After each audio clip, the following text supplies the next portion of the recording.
Hi, this is Brian. Welcome back to another Heroic Plus One. In our last few Plus Ones, we've been having fun tossing Plan B overboard and going all in on creating a life of our dreams. Today, we're going to spend another moment with Matt Higgins and mine another wisdom gem from his great book, Burn the Boats. Let's get straight to work. Matt tells us, and I quote, "Every time I achieve something new, I immediately look for something to build on that success, often in ways that weren't necessarily obvious beforehand. Once I started investing in companies, suddenly I had the kind of experience that could land me on Shark Tank. Once I had the Shark Tank seal of approval, I could teach at HBS. Once I had taught at HBS, I could write a book. What can you do today that you couldn't do yesterday that moves you closer to what you want to do tomorrow? If you've still got a pulse, then there's always something else you should want to do tomorrow. And every new thing you achieve in life puts you in a better position to secure whatever the next milestone is." He continues by saying, "An exciting and freeing thought experiment. If you ignored the limits and assumed you could do anything, what is it you would do with your life?"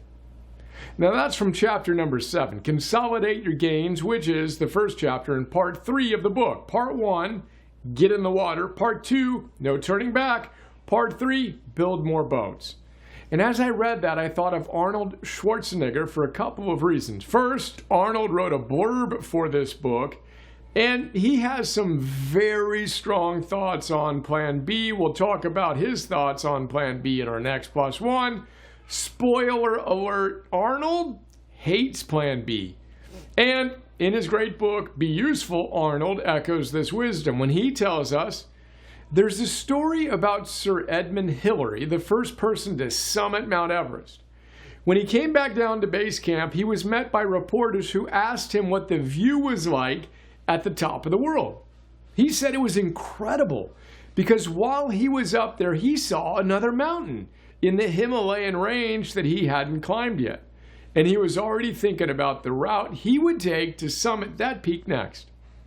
When you reach the mountaintop, it gives you a brand new perspective on the rest of the world, on the rest of your life. You see new challenges that were out of sight before, and you see old challenges in new ways.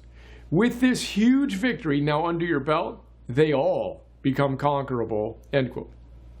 Imagine that for a moment. You summit Everest, you look around, and what you most enjoy about the view is the next peak you can joyfully summit. Now back to Matt for today's Plus One reflection. It's time for an exciting and freeing thought experiment. If you ignored the limits and assumed you could do anything, what is it you would do with your life? Well, what will it be, hero?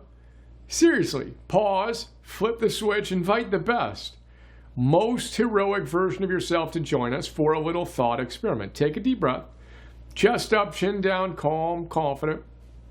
Now think about one thing you are most proud of in your life. Something that required you to dream big, push through some huge obstacles, and challenge yourself to really show up. You got it? Feast on that hero bar. Now, know that if you can do that, you can do even more incredible things. Now, let's go back to our thought exercise. I repeat, if you ignored the limits and assumed you could do anything, what is it you would do with your life? You got it? Now go get it. Here's to going all in as we activate our heroic potential and give the world all we've got, moving from theory to practice to mastery together today.